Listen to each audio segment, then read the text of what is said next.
अपने भाई बहनों में सबसे बड़ी हूँ। मेरे बाद साध्वी जी हैं और एक भाई है, दो छोटी और बहनें हैं।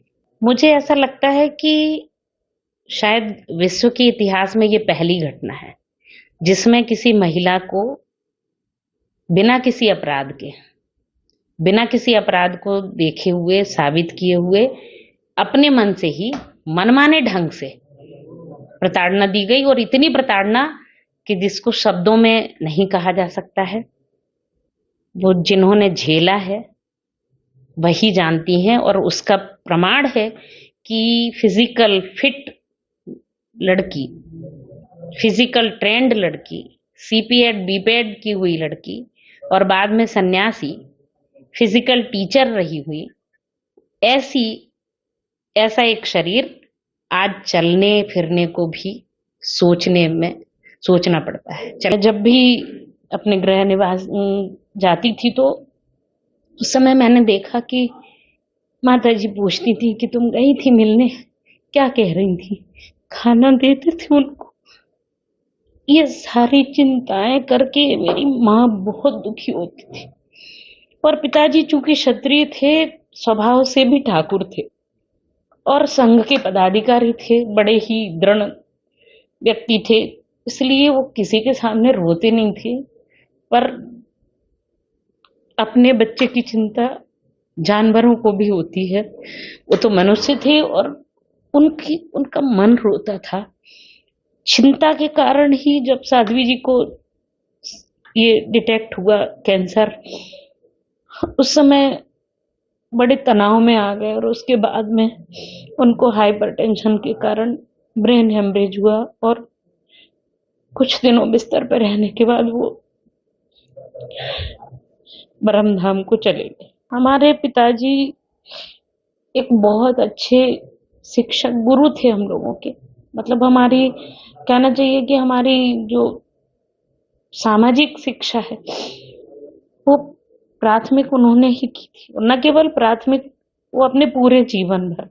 मुझे भी मेरे परिवार में रहते हुए अगर मुझे कुछ कष्ट हुआ कभी, तो मैंने वैचारिक रूप से अगर अपने को सबल पाया तो सिर्फ मेरे पिताजी के कारण।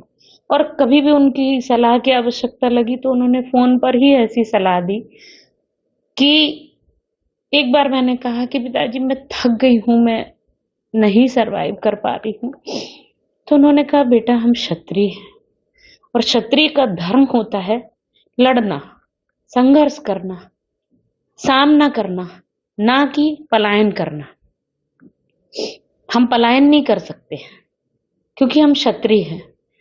तो इस तरह के उनके सिद्धांत थे और उन्हीं सिद्धांतों के तहत उन्होंने हम सभी भाई बहनों का पालन पोषण किया था, और साध्वी जी तो अक्षरशः उनकी बातों पर चलती थी। बहुत प्रसन्नता है और पूरा परिवार हमारा प्रसन्न है। लंबे समय से हम लोग इस क्षण की प्रतीक्षा में थे कि एक दिन वो समय आएगा जब सत्य की जीत होगी, और आज सत्य की जीत हुई है। साध्वी जी सत्य के साथ थी, इसलिए सत्य की जीत हुई है। साध्वी जी की जीत हुई है, भगवा की जीत हुई है, इस हिंदू राष्ट्र की जीत हुई है, सनातन धर्म की जीत हुई है और भारतवर्ष की जीत हुई है। विरोधियों का, राक्षसी प्रवृत्ति के लोगों का ये स्वप्न कि भारतवर्ष को, हिंदू राष्ट्र को आतंकवादी देश घोषित कराने की जो योजना थी, जो षड्यंत्र था, उसमें वो विफल हुए हैं।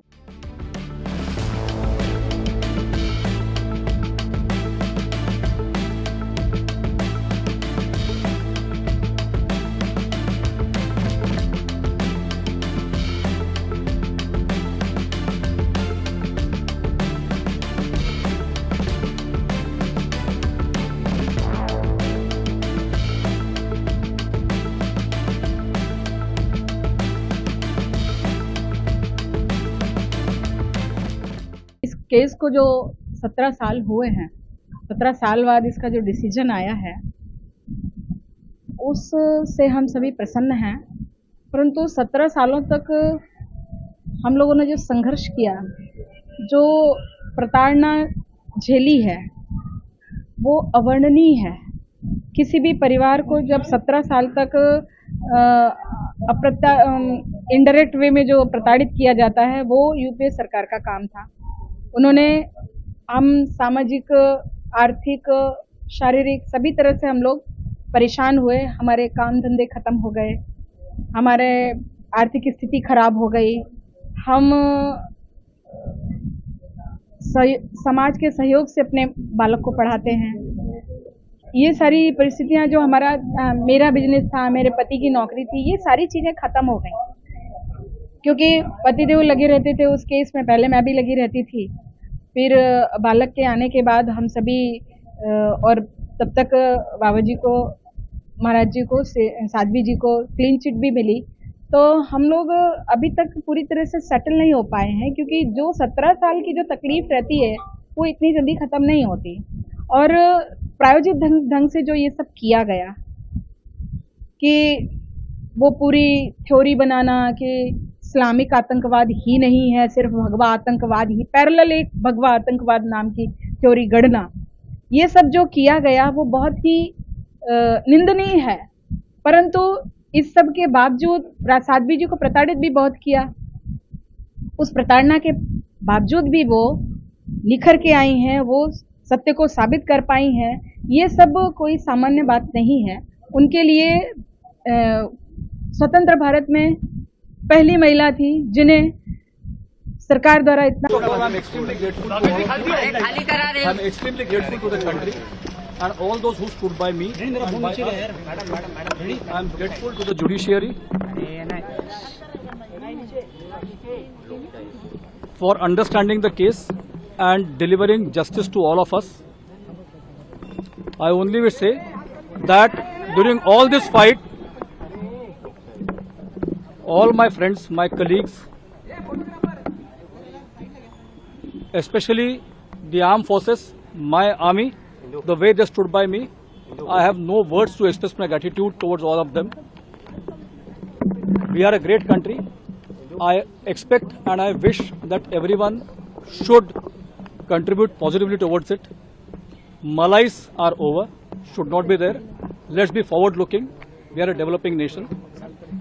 We are developed. ये फैसला है, न्याय नहीं। एक बात। दूसरी बात, हमारे घर में जो बम प्लांट किया गया, ये एनआईए ने अपने आरोप पर लिखा था, लेकिन आज न्यायालय ने सिद्ध कर दिया इसको कि हमारे घर में साजिश की गई, बम प्लांट किया गया। आज भगवा की जीत हुई है। भगवा आतंकवाद बोला गया था, उसकी जीत हुई है। प्रतिक्रिया है कि 17 साल के संघर्ष के बाद ये बात साबित हुआ कि भगवा आतंकवाद नाम की कोई चीज नहीं है। और भगवा आतंकवाद के नाम पर उस समय की कांग्रेस सरकार ने 2009 के लोकसभा चुनाव में जाने के पहले लोगों को झूठे केस में फंसाया था।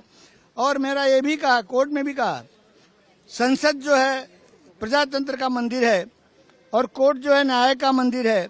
तो कल भारत के गृह मंत्री ने भी कहा कि हिंदू आतंकवादी नहीं हो सकता है। और आज इस कोर्ट के फैसले से भी वही बात साध्वी की थी, प्रोसिक्यूशन नहीं प्रूव पाया। गाड़ी साध्वी के पोजीशन में प्रूव नहीं प्रूव पाया। आरडीएस कर्नल पुरोहित कश्मीर चलाए नहीं प्रूव पाया। वो उनके सुधाकर दत्त चतुर्वेदी के घर में बम बनाया नहीं प्रूव पाया। और साहब एटीएस का अधिकारी बगाड़े करके है, उसने कोर्ट में गवाही दिया है कि उसमें लोगों प्लांट किया गया उसके घर में। दूसरी बात कि इस मामले में जितने भी बातें इकट्ठा हुई वो सबको कोर्ट ने एक एक करके निरस्त